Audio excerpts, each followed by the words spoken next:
दर्शक बंधुମାନଙ୍କୁ ଜଣାଇ ଦିଆଯାଉଛି ଦ୍ୱିତୀୟ ରଜରେ ଆଜି ପାଇଁ କୌଣସି ଶ୍ରେଣୀର ଟିକେଟ ନାହିଁ। ଆସନ୍ତାକାଲି ତୃତୀୟ ରଜରେ ତୃତୀୟ ଥର ପାଇଁ ଏହି ବାଜି ମାତ କରିବ ଏହି ନାଟକ। ତୁ ବୋଧେ ମୋ ଭାଗ୍ୟରେ ନାହିଁ। ବୁଢ଼ାବଳା ଛୋଟ ଯାତ୍ରା ପଡ଼ିଆ କୋଣାର୍କ ଗଣନାଟ୍ୟର ଆଜି ପାଇଁ ଟିକେଟ କାଉଣ୍ଟରରେ ଟିକେଟ ନାହିଁ। ଆଜି ପାଇଁ ଟିକେଟ କାଉଣ୍ଟରରେ ଟିକେଟ ନାହିଁ।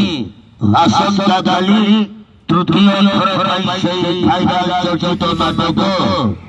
ତୁ ବୋଧେ ମୋ ଭାଗ୍ୟରେ ନାହୁଁ।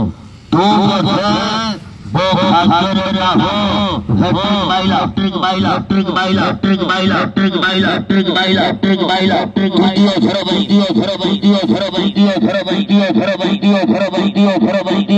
ତୃତୀୟ ଥର ସେହି ଚର୍ଚ୍ଚିତ ନାଟକ।